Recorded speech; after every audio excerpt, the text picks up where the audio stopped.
La observación de la clase de L2. David Lasagabaster.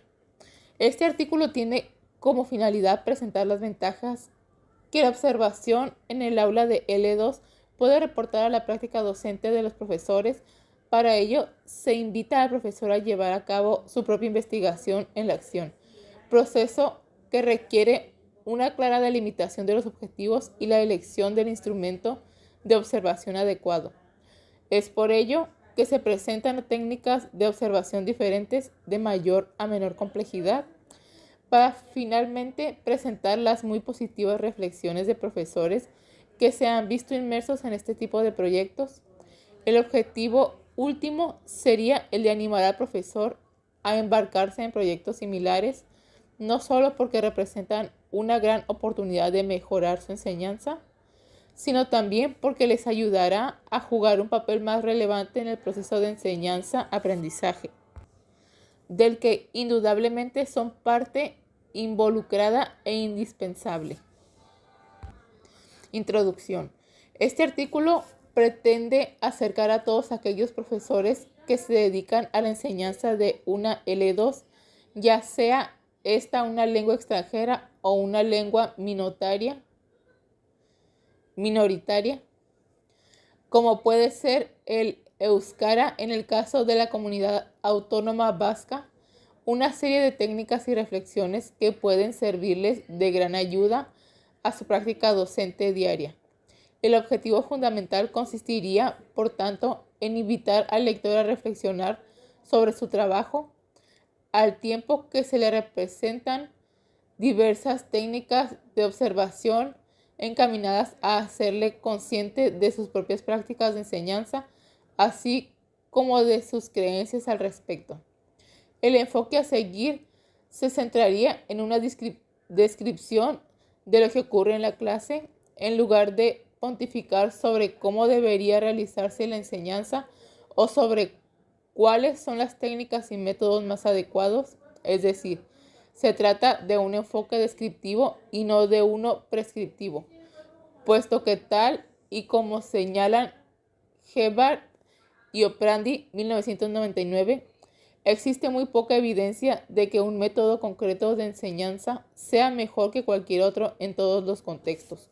Por lo tanto, no se trataría de vertir juicios de valor sobre nuestra propia enseñanza o la de nuestros compañeros, sino de explorar e investigar sobre nuestra enseñanza, exploración que se materializará por medio de la observación. Es un hecho fácilmente constatable que, a pesar de que durante los últimos años el método comunicativo se ha impuesto en las clases de lengua extranjera de nuestro contexto, existen muy pocas investigaciones que se hayan ocupado de lo que realmente está ocurriendo en las aulas en las que esta metodología está siendo llevada a la práctica. Y por lo tanto se carece de datos sobre el tipo de innovación que se está realizando. Valcárcel y Verdú, 1995. La observación en el aula sería un instrumento muy útil a la hora de tratar de paliar ese tipo de lagunas. Burns, 1999. Además, critica el hecho de que las convenciones de la investigación académica han creado un vacío entre la teoría, la investigación y la práctica, con el resultado de que muchos docentes se muestran escépticos ante todo tipo de investigación e incluso llegan a despreciarla, considerándola un coto privado de los investigadores académicos, quienes en su opinión carecen de conocimientos sobre lo que realmente ocurre en la clase diaria de L2. Esos profesores muestran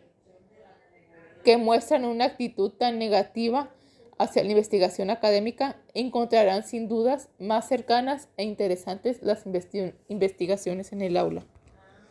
El presente artículo aparecerá dividido, además de los habituales apartados de introducción y conclusiones, en 4 secciones principales.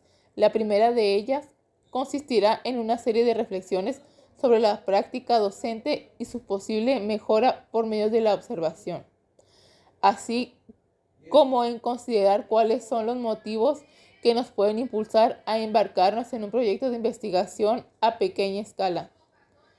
En la segunda sección se procederá a la presentación de diversos instrumentos de observación que pueden utilizarse en la clase de L2.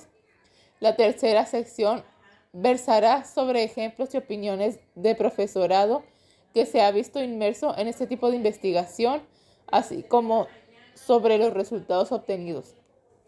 Por último, la cuarta sección estará formada, además de por la habitual lista de las referencias bibliográficas a las que se hace referencia en el texto, por un apartado de bibliografía comentada que puede resaltar de gran ayuda a todos aquellos profesores que deseen continuar indagando e investigando sobre la cuestión de la observación en el aula. Para ello se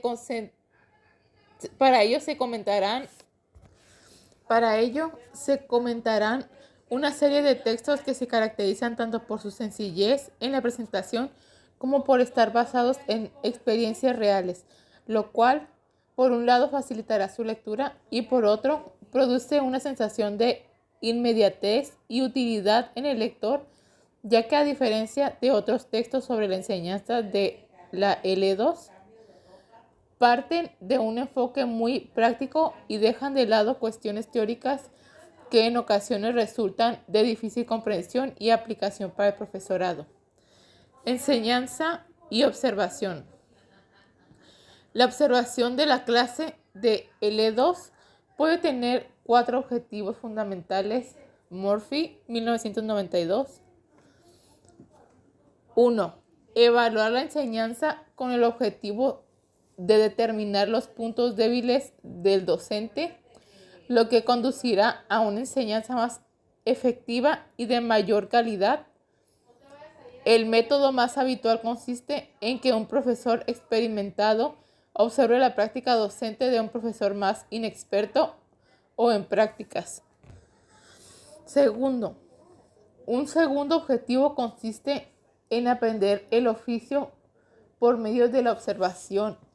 El caso típico sería el de los alumnos de magisterio que asisten durante su periodo de prácticas a las clases de un profesor para aprender el oficio. Tercero, un tercer objetivo sería el de aprender a observar, ya sea nuestra propia labor o la de nuestros compañeros. Para ello hay que familiarizarse con la recogida de datos, su análisis e interpretación. No se trata de que el docente se convierta en un investigador profesional, sino que se familiarice con técnicas sencillas que le puedan servir de gran utilidad en su trabajo.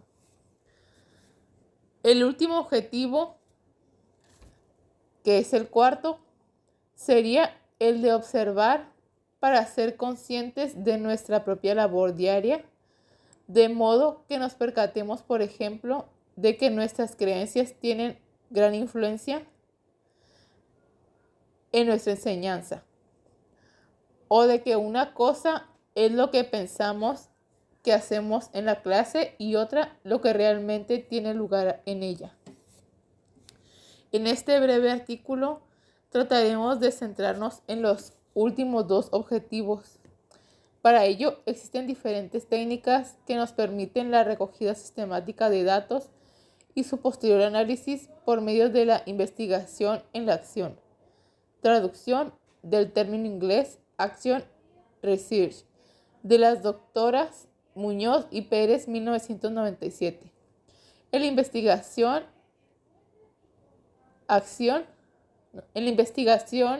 en la acción, lo que se trata es de que el propio docente lleve a cabo una investigación encaminada a una mejor comprensión de lo que ocurre en la clase con vistas a tratar de mejorar su enseñanza. Se trata de estudios a pequeña escala en los que el profesor o un grupo de profesores se centra en su propia aula y que constan de los siguientes pasos. A. Se elige un aspecto de la clase que se pretende examinar en detalle. B. Se selecciona una técnica investigadora adecuada. C. Se procede a la recogida y análisis de los datos. D. Se desarrolla un plan de acción dirigido a cambiar el comportamiento en clase. E. Se implementa dicho plan. Y F. Se observa qué efectos ha tenido la respuesta que ha tenido la puesta en marcha del plan diseñado. Richards, Platt y Platt, 1992. Al observar la clase de L2, nos encontramos ante dos enfoques principales, el cualitativo y el cuantitativo. Day, 1990. El enfoque cualitativo se caracteriza por proporcionar abundantes datos descriptivos sobre lo que está ocurriendo en la clase de L2. Este enfoque es especialmente práctico cuando lo que se pretende es captar una imagen general en lugar de concentrarse en aspectos determinados. Pero esta misma amplitud de miras se convierte en ocasiones en su mayor enemigo, ya que se precisa un entrenamiento específico para poder llevar a cabo este tipo de observación, lo que en ocasiones puede convertirse en una carga excesivamente onerosa. El segundo enfoque es el denominado cuantitativo y se caracteriza por una mayor estructuración. Se trata de formularios o listas que deben ser completadas teniendo en cuenta el número de veces que cierto aspecto o fenómeno se produce en la clase, sobre el que habitualmente se plantea una serie de hipótesis. Además, y tal y como señala Day, 1990, puesto que son fácilmente diseñables, hay tantos como posibles observadores. En su contra, ha de destacarse que, a diferencia de los instrumentos cualitativos, no nos permite observar todo lo que está sucediendo en la clase, puesto que la atención se centrará en una cuestión determinada. Pero esto mismo es un mayor punto a favor, ya que de este modo la observación resulta manejable y no precisa de entrenamiento especial. No obstante, la naturaleza eléctrica y flexible de la investigación en la acción conlleva que los profesores pueden decidirse por un cambio en las líneas que guían su investigación, para adoptar métodos de investigación diversos según las necesidades que encuentran en cada momento. Es por ello que esta división de técnicas e instrumentos en los enfoques cualitativos y cuantitativos no quiere decir que uno de ellos sea mejor que el otro, sino que los objetivos de la investigación deben ser los que determinan qué técnicas e instrumentos se utilizarán. Además, ambos enfoques no son excluyentes, ya que la combinación de ambos es posible y para Day, 1990, incluso importante. La investigación en la acción se diferencia de otros tipos de investigación más convencional o tradicional en que está centrada en la práctica docente de un individuo o un grupo pequeño, sin que su objetivo principal consista en llegar a conclusiones generales o universales. Es por ende más sencilla y fácil de usar, ya que no precisa de tratamiento estadístico, sino que está encaminada a facilitar la reflexión sobre la acción docente. Wallace, 1998, señala que todo profesor se debe de hacer una serie de preguntas antes de seleccionar y centrarse en un tema de investigación. 1. ¿Por qué vas a embarcarte en un proyecto de investigación de la acción? 2. ¿Qué área vas a investigar? 3. ¿Qué pregunta concreta vas a hacerte dentro de esta área de investigación? 4. ¿Cuál puede ser el probable resultado de tu estudio? 5. ¿Cómo vas a llevar a cabo la investigación? 6. ¿De cuánto ¿Cuánto tiempo dispones para ponerla en marcha? ¿Tienes alguna fecha límite? 7. ¿Con qué medios humanos y materiales cuentas para poder llevar a cabo tu investigación? 8. A medida que tu investigación avance, ¿crees que te verás en la necesidad de replantearte tu pregunta original? En un principio, el profesor se puede ver sobrepasado por un deseo de tratar de observar demasiadas de las cosas que ocurren durante una clase de L2. Es por ello que el primer paso debe consistir en delimitar los aspectos o cuestiones que van a ser observados, para lo que se debe proceder a la confección de una lista que incluya nuestros principales intereses. A modo de ejemplo, se podrían incluir los siguientes puntos. Análisis de errores. ¿Quién corrige los errores? ¿Cuándo? ¿Cómo? ¿Qué métodos resultan más efectivos?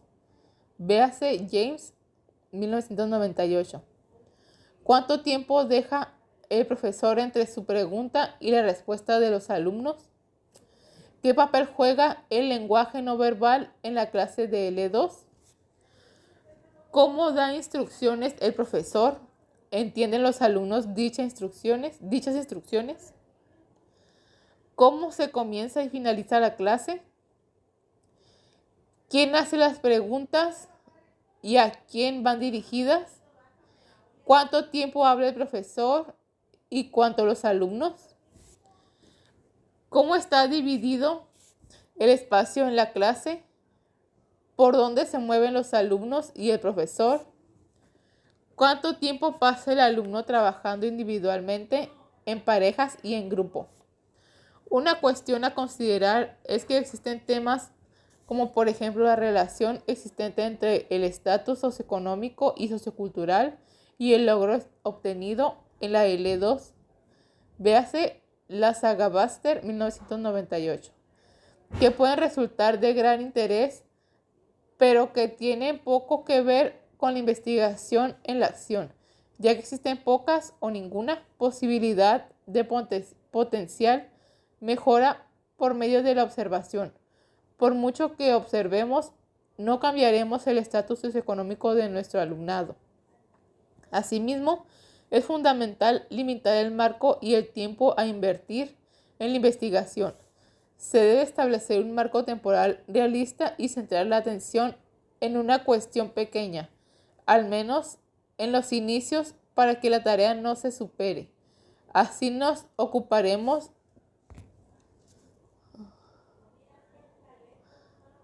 de un estudio a pequeña escala. De este modo, y una vez que se haya seleccionado los aspectos del devenir en el aula a observar, se puede pasar a la elección del instrumento de observación más adecuado para el logro de los objetivos propuestos, los cuales siempre deben tener como finalidad una mejora del proceso de enseñanza-aprendizaje. Instrumentos de observación.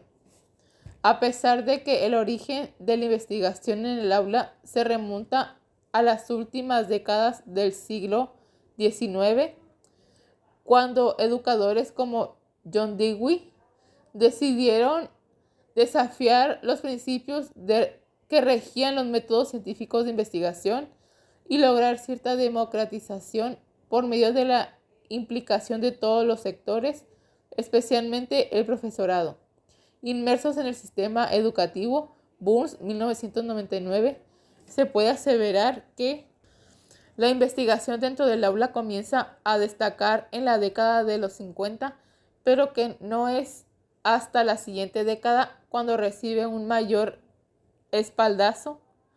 Estos estudios tenían un objetivo que destacaba sobre todos los demás y que consistía en descubrir el método más correcto y eficaz para la enseñanza de la L2.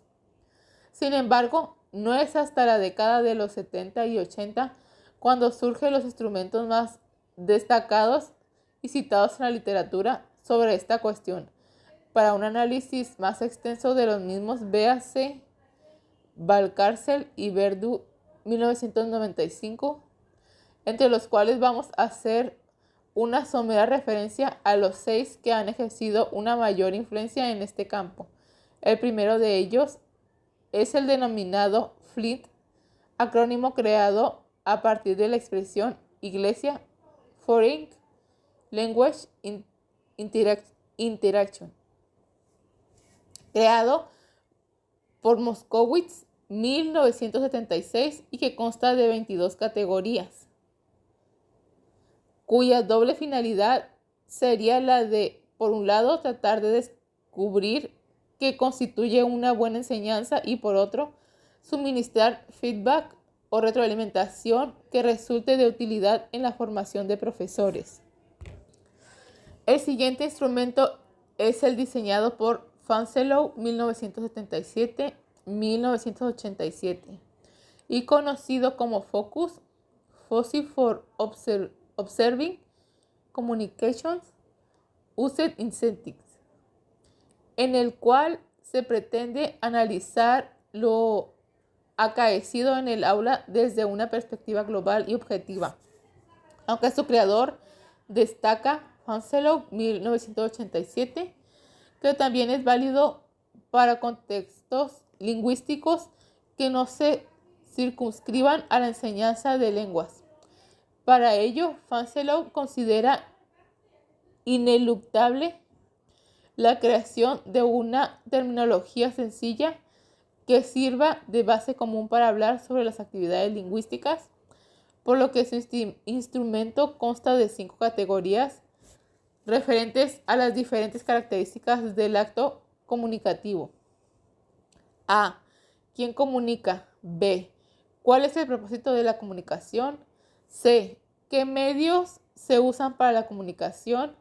D. ¿Cómo se usan los medios para comunicar? Y D. ¿Qué áreas de contenido se comunican? Las 2 primeras categorías responden a la pregunta ¿qué se está haciendo?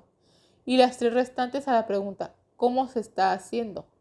A pesar de que este instrumento de observación ha sido criticado por su complejidad, Algrid 1988 resulta bastante más complejo que el Flint. No es necesario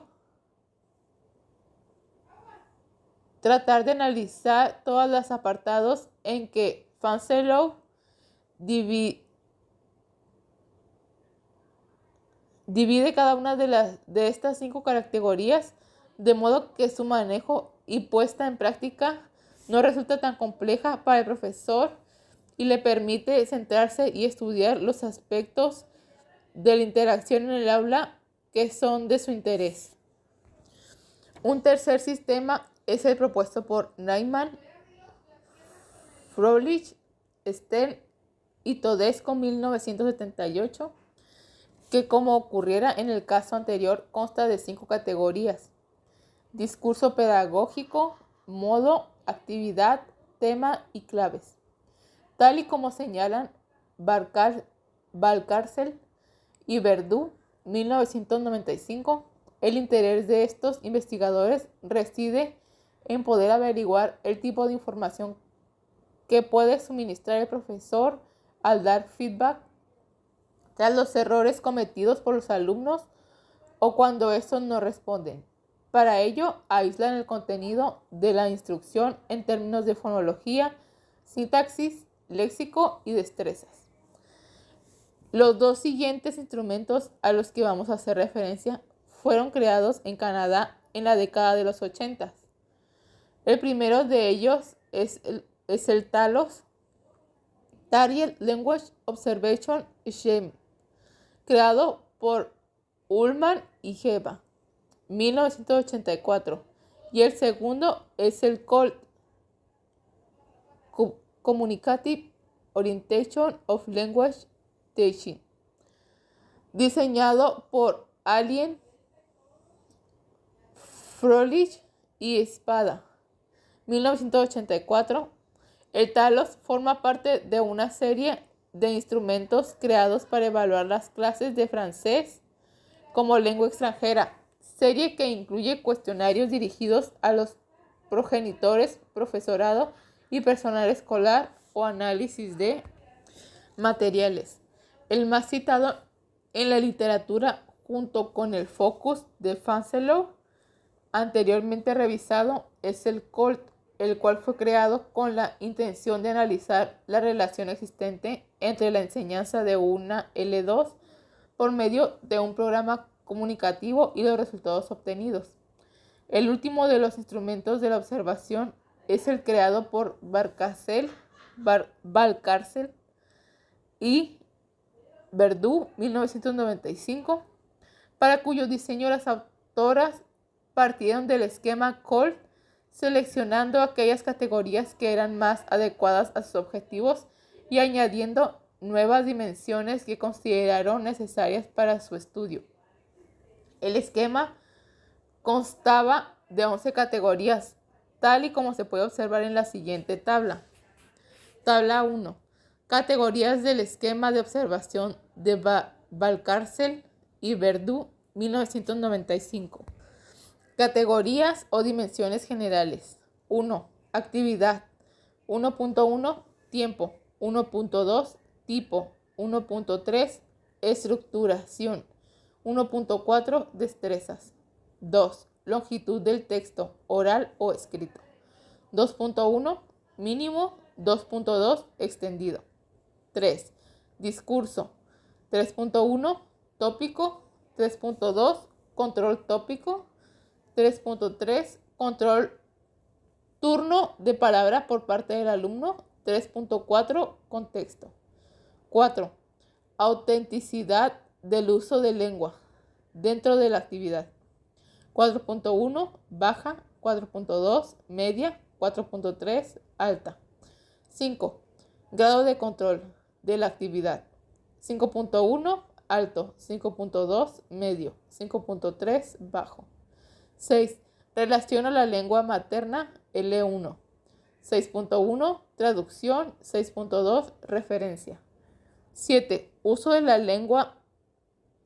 lengua del profesor. 7.1. Lengua materna, L1. 7.2. Mixta, L1 más L2. 7.3. Lengua extranjera, L2. 8. Interacción verbal por parte del profesor. 8.1. Longitud del discurso. 8.2. Feedback. 8.3. Información predecible. 8.4. Información genuina. 9. Grado de interacción de la actividad. 9.1. Bajo. 9.2. Medio. 9.3. Alto. 10. Uso de lengua del alumno. 10.1. L1. 10.2. Mixto. 10.3. L2. 11. Interacción verbal por parte del alumno. 11.1. Longitud del discurso. 11.2. Información predecible. 11.3. Información genuina. 11.4. Información comprensible. Este instrumento fue aplicado en 9 aulas de la región de Murcia, habiendo comenzado la recogida de datos durante el curso 1987-1988. Con el fin de poder revisar y analizar los datos recogidos, las sesiones fueron grabadas en audio para que la codificación se pudiera realizar en tiempo real. 2. Y en ocasiones más, codificadores se personaban en el aula, anotando a cada uno de ellos lo que ocurría en su copia del esquema. Tal y como señala Long, 1980, los 3 primeros instrumentos de observación aquí reseñados, Flynn, Focus y el de Neyman et al., se centran excesivamente en la figura del profesor, mientras que los 3 siguientes, Talos, Colt y el de Valcárcel y Verdu, se ocupan tanto de lo que hace como de lo que dice el alumnado. Sin embargo, a todos ellos se les podía achacar que pasan por alto el análisis de la comunicación no verbal, factor a considerar y que podría estudiarse por medio de la grabación en video de lo acontecido en el aula. En cualquier caso, estos instrumentos pueden resultar de mucha utilidad a aquellos profesores que deciden observar qué ocurre en sus clases y llegar a ser conscientes de acontecimientos que pasarían desapercibidos de no servirse de estos instrumentos. No obstante, el lector puede encontrar estos instrumentos excesivamente complejos o probablemente considerar que su aplicación precisa de un tiempo del que no dispone. Para aquellos que encuentran la observación en el aula enriquecedora, pero carecen del tiempo necesario para implementar los instrumentos anteriores, pasaremos a revisar otras posibilidades que se nos antojan menos exigentes, pero igualmente válidas. El diario, técnicas de observación, entrevistas y cuestionarios, estudio de caso, case study y experimentos. El diario. Si bien es cierto que el diario viene siendo habitualmente utilizado en la clase por parte de los alumnos, cierra en prensa, los profesores que en alguna ocasión han recurrido a ese instrumento lo han encontrado muy satisfactorio. Bailey, 1990, Gebhardt, 1999, Holten y Brinton, 1995. Aunque existen muchas posibilidades diferentes de trabajar en un diario, una de ellas consistía en escribir cada día al terminar nuestro trabajo las ideas, reflexiones y conclusiones a las que hemos podido llegar durante nuestra jornada laboral. El diario nos permite ser totalmente honestos, ya que se trata de un instrumento de uso personal, pero que requiere paciencia y disciplina. El diario se convierte así en un estupendo medio de reflexión que presenta diversas ventajas. Wallace, 1998. Nos permite generar hipótesis sobre el proceso de enseñanza-aprendizaje de un modo simple.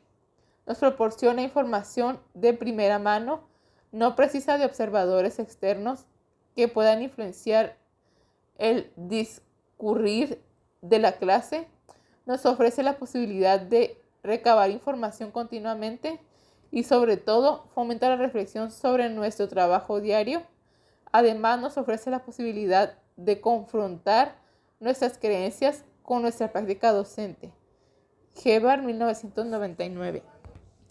Así, el diario se convierte en una narración en primera persona en la que se incluyen anotaciones que son analizadas para la obtención de sucesos y patrones o pautas de comportamiento por parte del alumno y o el profesor.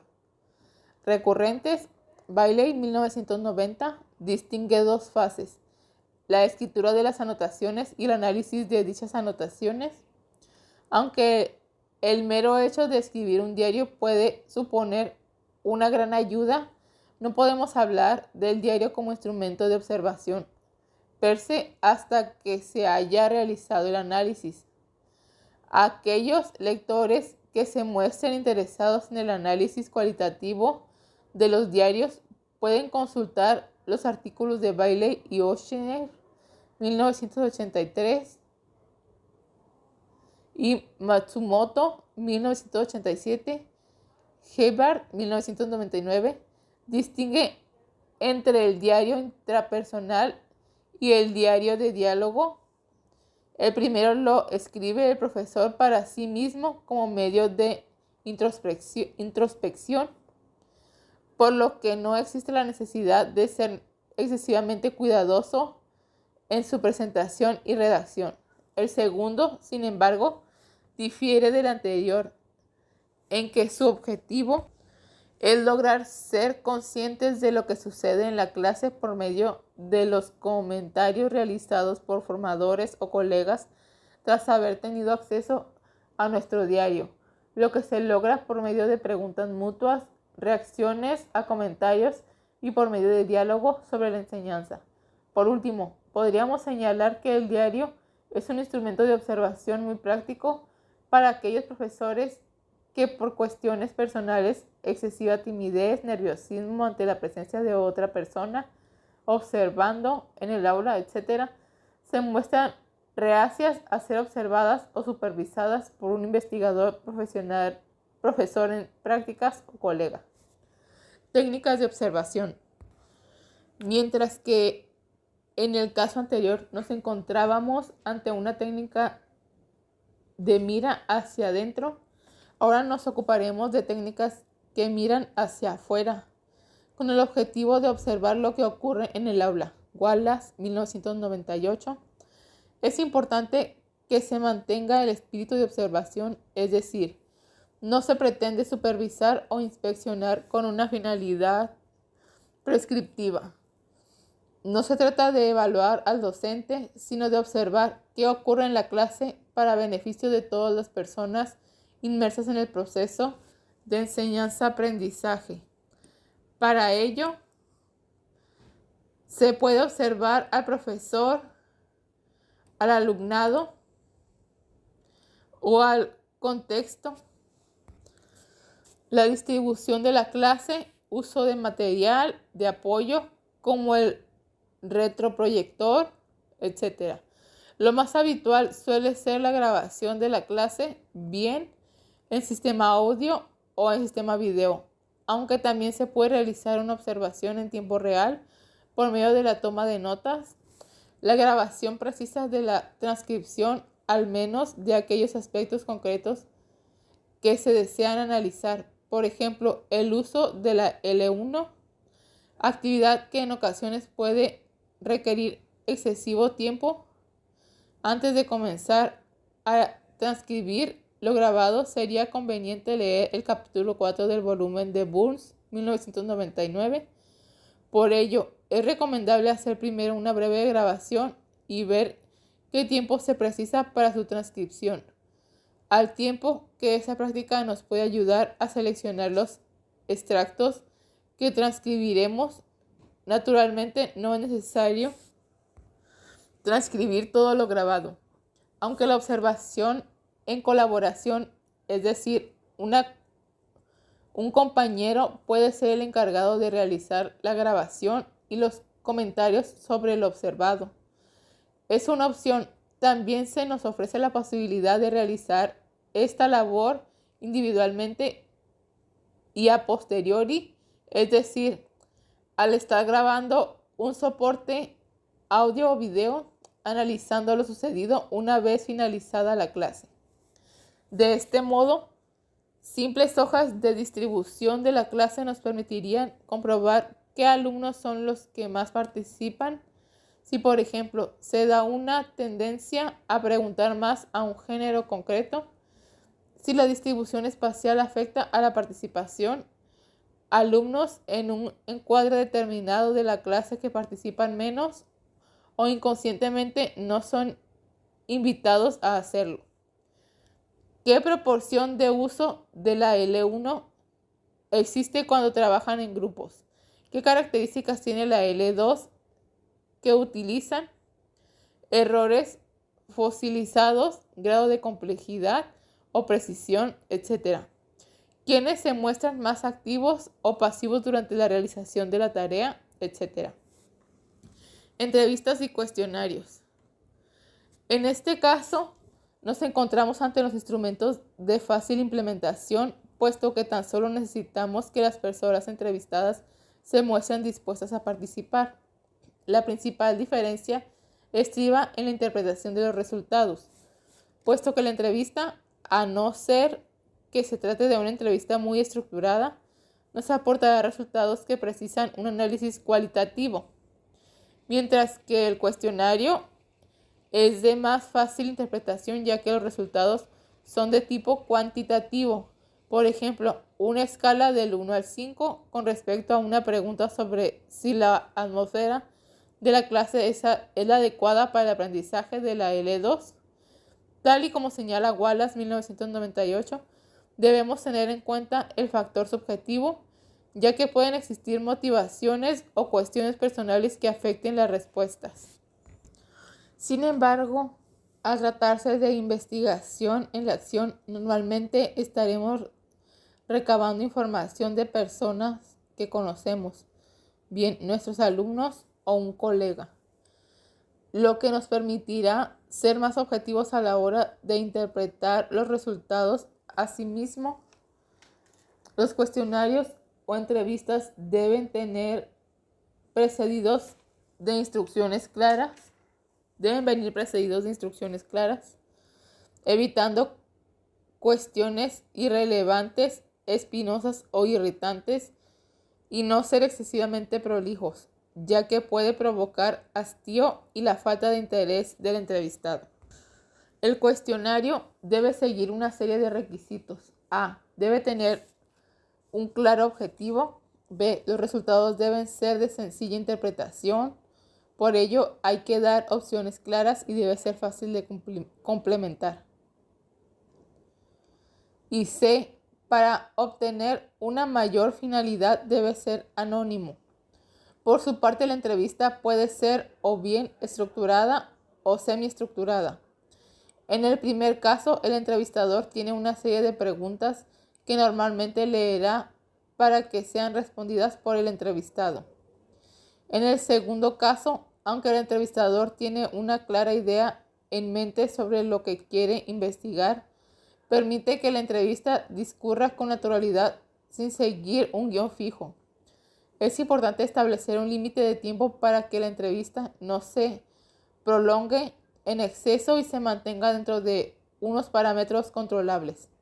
El método más habitual y más provechoso de recoger la información es por medio de la grabación en audio o video, aunque en ocasiones los entrevistadores también se valen de las notas tomadas durante la entrevista.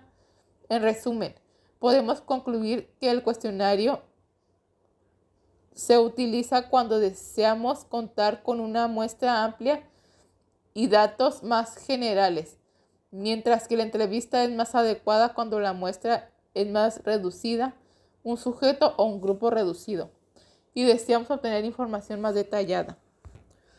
Estudios de caso. Consisten en la investigación sistemática de un profesor, un alumno, un grupo de alumnos o una clase, por lo que las posibles conclusiones no son generalizables.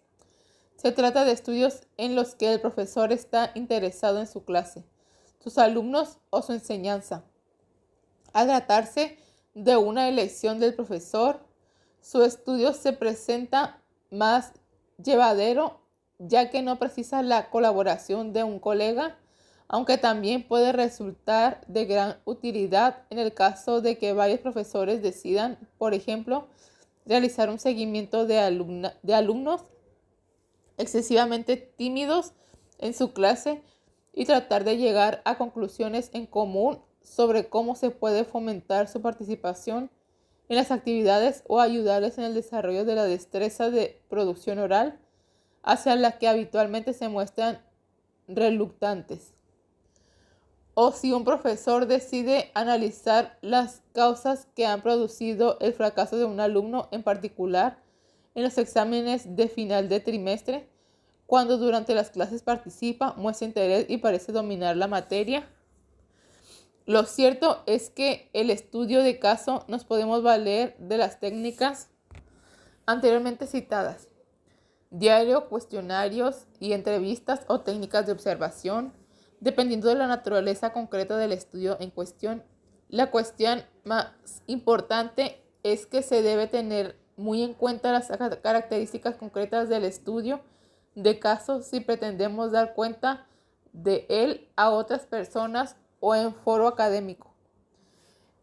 En el caso de un estudiante en particular, se precisarían datos como su edad, género, estatus, L1, grado de conocimiento de la L2, conocimiento de otras segundas lenguas, etc. Experimentos. El experimento típico consistiría en utilizar un grupo de control y uno experimental, puesto que la mayoría de los profesores imparten clase en un mismo curso escolar, pero en diferentes clases. Consistiría en llevar a cabo cierta innovación pedagógica, por ejemplo, la realización de una serie de ejercicios encaminados a la comparación de la L1 y la L2, del alumno, de manera que éste vea de modo explícito las diferencias y similitudes entre ambas lenguas. En un grupo al que se denomina grupo experimental, y observar si se produce algún efecto en el rendimiento en L2 cuando sus resultados se comparan con un grupo que no ha recibido esta instrucción comparativa, lo que se conoce como grupo de control. Utilizando esta técnica tampoco es imprescindible la colaboración, por lo que su implementación es sencilla. Es importante reseñar que para obtener una mayor fiabilidad se puede recurrir a la utilización de diversos instrumentos de observación simultáneamente, procedimiento conocido por el nombre de triangulación. Así, por ejemplo, si observamos la clase de un profesor, dicha observación se puede complementar con una entrevista al propio profesor y a algunos de los alumnos de la clase, de modo que se logran diferentes perspectivas del aspecto o aspectos sometidos a análisis. En el caso de los alumnos se podría también utilizar cuestionarios y obtener así datos que se podrían contrastar con los resultados obtenidos por medio de la observación y la entrevista al docente. En ocasiones la observación se realiza en equipo, con lo que el examen de los datos y las conclusiones a las que llegue el equipo, al ser analizados por diferentes personas, obtiene una mayor fiabilidad. Resultados obtenidos mediante la observación. Valiéndose del instrumento que ellas mismas crearon, Valcárcel y Verdú, 1995, condujeron un estudio en el que trataron de demarcar las características más idóneas a la hora de implementar un enfoque comunicativo en un contexto formal de aprendizaje, es decir, en la escuela. Para ello, crearon su propio instrumento de observación, el cual les permitió examinar qué tipo de interacción se estaba llevando a cabo en el aula y cómo diferentes tipos de interacción provocaban diferentes tipos de aprendizaje. Estas autoras subrayan que su instrumento de observación servía para captar las diferencias existentes en la orientación comunicativa de los 9 profesores observados, lo que les permite concluir que en estas aulas se daba un uso reiterado de actividades que se caracterizan por la inclusión de una serie de variables poco comunicativas que restringen o minimizan lo que debería ser la aplicación de un enfoque comunicativo. Valcárcel y Verdú, 1995. Asimismo, apreciaron que, a pesar de que varios profesores utilizaban el mismo libro de texto, algunos divergían en mayor medida del mismo y por medio de actividades complementarias lograban una atmósfera más comunicativa en su clase. Estos son resultados que tan solo pueden lograrse por medio de la observación, al tiempo que ayudan a los docentes a reflexionar sobre su trabajo. El diario ha resultado ser una técnica muy fructífera que no solo permite captar aspectos del proceso de enseñanza-aprendizaje susceptibles de mejora, sino también sacar a la luz los puntos fuertes y talentos que eran desconocidos para el profesor de su propia labor docente. Bailey, 1990, Chang y Beaumont, 2000, dan cuenta asimismo del fructífero uso del diario, en el que una de las cuestiones en que todos los profesores inmersos en el estudio coincidían era la poca conexión existente entre la teoría y la práctica de la L2, al tiempo que destacaban que la investigación en la acción había despertado en ellos un deseo de continuar investigando. en palabras de uno de los profesores. En la reunión local, yo dije que la investigación en el aula me obligó a reconsiderar mi trabajo, lo que considero que fue beneficioso para mi enseñanza. La investigación me hace pensar. Mientras escribo mis reflexiones, mis ideas se aclaran. Es importante pensar sobre mi trabajo y sobre lo que trato de lograr. Shang y Beaumont 2000.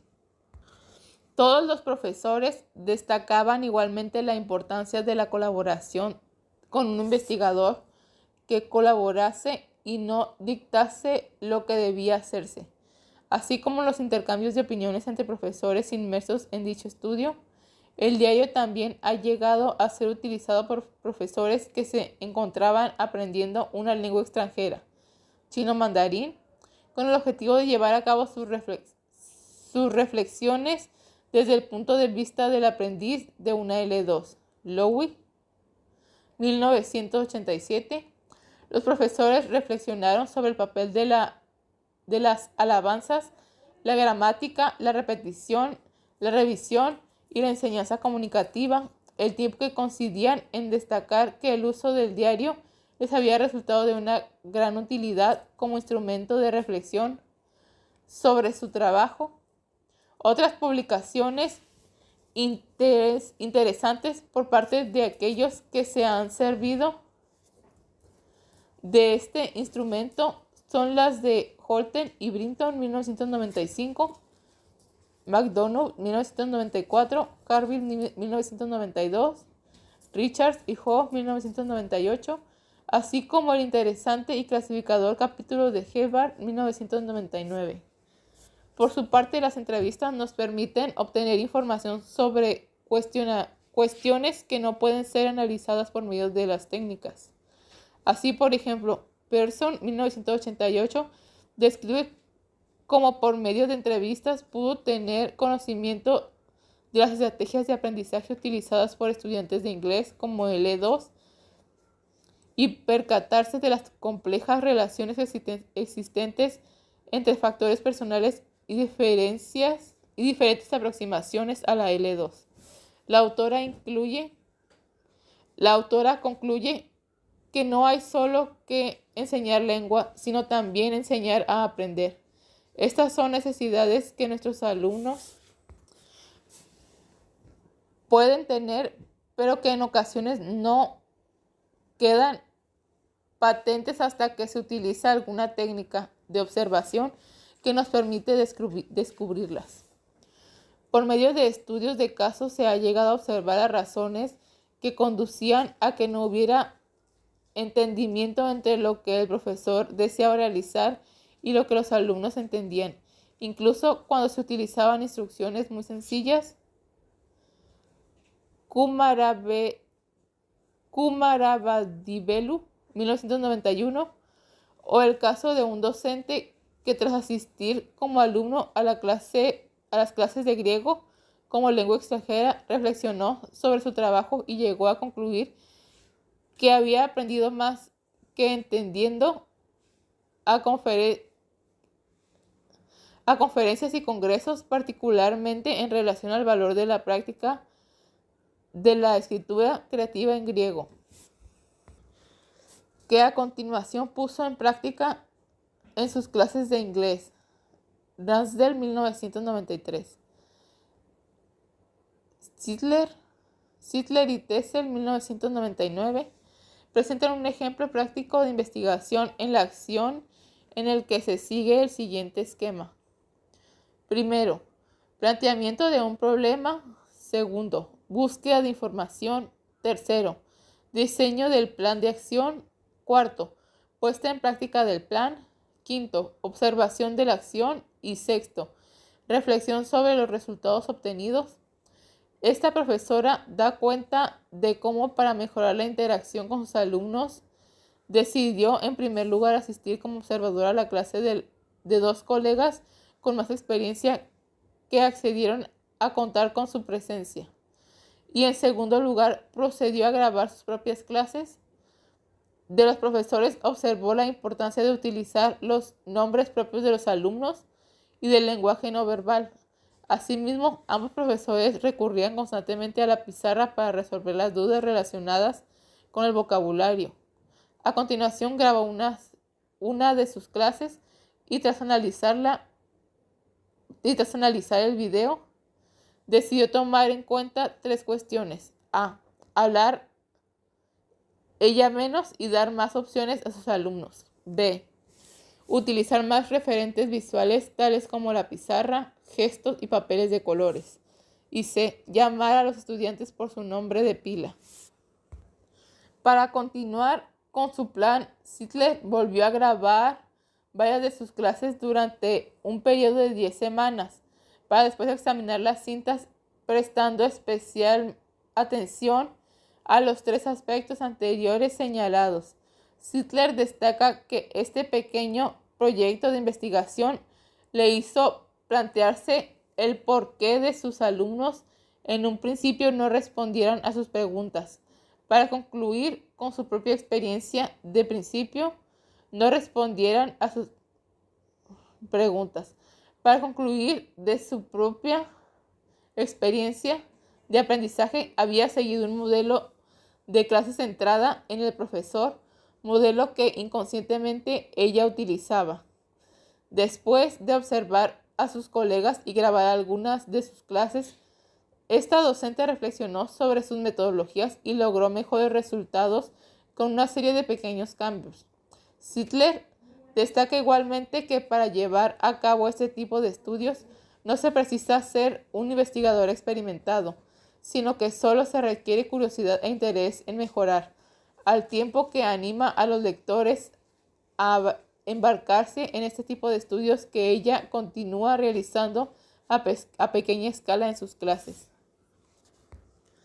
A excepción del primero, Valcárcel y Verdú, 1995, de los estudios revisados en esta cuarta sección, el resto de los proyectos de investigación en la acción son ejemplos de fácil implementación que no requieren una preparación especial ni una cantidad de tiempo más allá de lo razonable.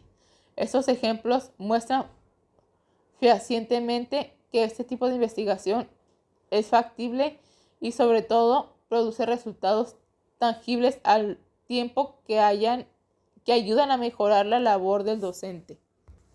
Conclusiones. El principal objetivo de este artículo consiste en demostrar que todos aquellos que se encuentran inmersos directamente en el proceso educativo, especialmente los profesores, pueden contribuir por medio de su propia investigación a una mejor comprensión del proceso de enseñanza-aprendizaje de la L2. Y no solo eso, sino que se postula que los profesores deben jugar un papel preponderante en relación a las líneas de investigación a seguir y en su puesta en marcha. Véanse, por ejemplo, las diversas opciones propuestas en los volúmenes de Noonan, 1989, y Edge y Richards, 1993. En este sentido, la Agencia de Formación del Profesorado, Teaching Training Agency, británica, destaca en su página web que aquellos profesores que se sirven de la investigación para mejorar su docencia deberían considerarse en la misma escala que los investigadores académicos que tratan de mejorar la enseñanza de la L2 por medio de sus estudios. Beaumont y O'Brien, 2000. De hecho, la noción del profesor como investigador ha recibido mucha atención en el campo de la enseñanza de segundas lenguas, hasta el punto de que durante la última década se ha producido una proliferación de publicaciones basadas en las reflexiones y en la investigación iniciada por el profesor en el aula, Burns, 1999. En un estudio realizado para detectar cuáles eran los principales obstáculos con que se encontraban aquellos interesados en investigación en la acción por medio de la observación, McKernan, 1993, se encontró con que las limitaciones más habituales eran la falta de tiempo, la escasez de recursos, las propias características organizativas de los centros y la carencia de experiencia investigadora. Sin embargo, es muy importante destacar que esta no es una tarea imposible, ya que existe multitud de ejemplos de profesionales de la enseñanza que sin ningún apoyo económico y en circunstancias laborales difíciles han conseguido llevar a cabo sus investigaciones en el aula. Si bien es cierto que en la mayoría de las ocasiones este trabajo se ha realizado en estrecha colaboración con formadores o profesores universitarios, Beaumont y O'Brien 2000, Gebran y Oprandi 1999, Lowy 1987 y Warren 1998. Es por ello que hemos procedido a presentar someramente diversos instrumentos de observación utilizados en distintos contextos, pero que obviamente y debido a que nos encontramos constreñidos por la extensión habitual de un artículo de las características del que nos ocupa, no son tratados en la profundidad que debieran.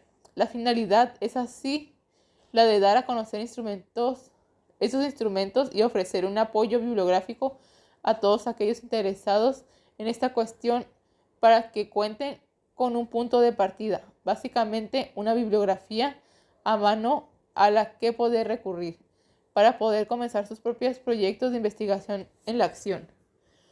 Es muy probable que más de un profesor que se postula defensor del método comunicativo, tras llevar a cabo un simple análisis por medio de técnicas sencillas de observación en el aula, se viera sorprendido al examinar los datos y contrastar verbigracia que el tiempo de uso real de la L2 por parte de los alumnos es irrisorio si se compara con el empleado por el mismo. Este es el tipo de reflexión que esperamos en este artículo, que este artículo infunda entre sus lectores y les anime a participar activamente en su propio diseño de investigación en la acción. Como profesionales de la enseñanza, nuestra formación debe ser continua, por lo que la utilización de técnicas de observación se nos antoja una herramienta de muchísima utilidad en esa tarea de perfeccionamiento. De hecho, son aquellos profesionales de la enseñanza que muestran cierta autocrítica los que más atraídos se pueden sentir por la investigación en la acción, ya que la mejora profesional y el desarrollo de nuestras capacidades docentes no se producirán si no percibimos dicha necesidad de mejora. Wallace, 1998. Los 6 instrumentos de observación Flynn Focus, el de Nyman et al., Talos, Cole y el Valcarcel y Verdú, revisados en la sección 4 de este artículo, son de muy interesante aplicación, pero tal vez precisan excesivo tiempo, algo de lo que los profesores de L2 normalmente carecen.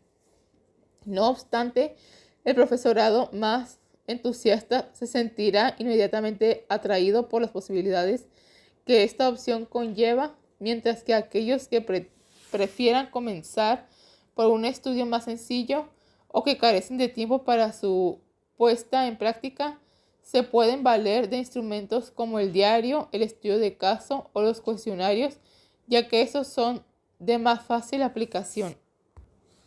Finalmente, debemos enseñar que en lo que sí que parece haber un acuerdo amplio es en el enfoque descriptivo que debe primar en este tipo de investigación. Richards y Noonan, 1990, Gebhardt y Oprandi, 1999, Wallace, 1998, ya que el punto de vista prescriptivo no tiene en cuenta que cada contexto es diferente. Hasta el punto de que debemos admitir la imposibilidad de controlar la multitud de variables que ejercen algún tipo de influencia en el proceso de enseñanza-aprendizaje y que por tanto los resultados obtenidos en un contexto X no son directamente aplicables en otro contexto Y. La saga Baxter, 1998. Asimismo, es importante considerar que el último paso del proceso de observación consistiría en presentar los estudios realizados por los propios profesores en eventos académicos para poder finalizar el proceso completo, tarea que se puede utilizar tanto por medio de presentaciones orales, léase conferencias, talleres de formación, seminarios, congresos, etc., como de presentaciones escritas, artículos en revistas especializadas, lo que sin duda fomentará el intercambio de ideas y propuestas con otros colegas. Notas. Para una muestra de ejemplos concretos de instrumentos de observación, además de los presentados en la sección 3 del presente artículo, véanse los capítulos de Day 1990 y Pennington 1990, así como los volúmenes de Albright 1988, Hubbard y Oprandi 1999, Wallace 1998, Walrip 1992,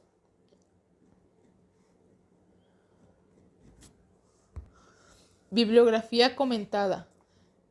Con el expreso deseo de no caer en una lista excesivamente prolija de referencias comentadas, en esta última sección tan solo se pretende revisar una serie mínima de textos que se pueden considerar básicos y de gran ayuda para todas aquellas personas interesadas en realizar su propia investigación en el aula, aunque puede parecer lo contrario. Puede asegurar al lector que el hecho de que las 3 lecturas comentadas pertenezcan a la misma editorial se debe únicamente al azar, ya que no me une ningún vínculo personal, contractual o laboral con la editorial responsable de dichas publicaciones. Me gustaría igualmente indicar que el orden en que aparecen las referencias sería el que considero más adecuado para su lectura. 1. Wallace, M.J. 1998, Action Research for Language Teachers. Este libro está escrito bajo la convicción de que la mejor manera de solucionar problemas y de continuar mejorando nuestra docencia es a través de la reflexión sobre nuestra práctica profesional. Por medio de ejemplos y explicaciones sucintas y diáfanas, el autor describe el concepto de investigación en la acción para a continuación explicar las distintas fases de la misma, por lo que se convierte en un libro de mucha utilidad para todos aquellos neófitos en esta cuestión. El segundo capítulo pretende servir de ayuda a la hora de seleccionar y desarrollar el tema que se pretende observar, para proseguir en el siguiente capítulo con la explicación de cómo se deben recopilar los datos. Los capítulos que van del 4 al 8 se centran en explicar al lector las características, la utilidad, las ventajas y la implementación de diferentes técnicas de observación. En el 9º capítulo, Wallace pasa a analizar técnicas 3 y ya.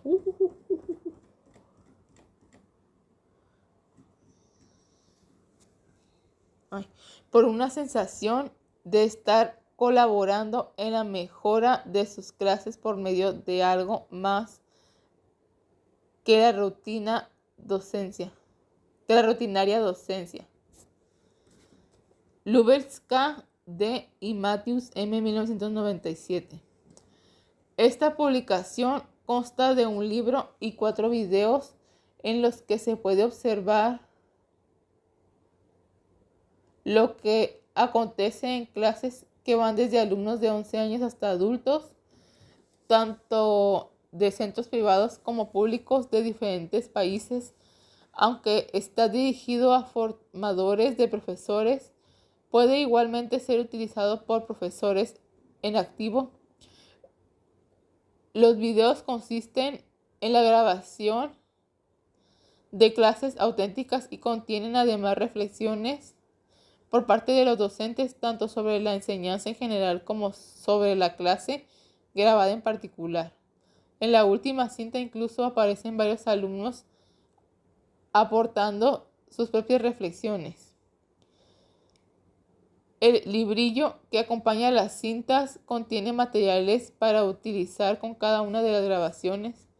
Estos materiales aparecen divididos en 3 secciones: A. Actividades previas al visionado del video. B. Actividades a completar durante el visionado. Y C. Actividades a realizar tras ver la cinta. Además, estas 3 secciones de actividades siempre vienen seguidas de referencias a textos de intereses relacionadas con lo tratado en cada video. La idea que subyace a este paquete de materiales es que la visión y análisis de la labor realizada por colegas en diferentes contextos redundará en una mayor conciencia de la labor propia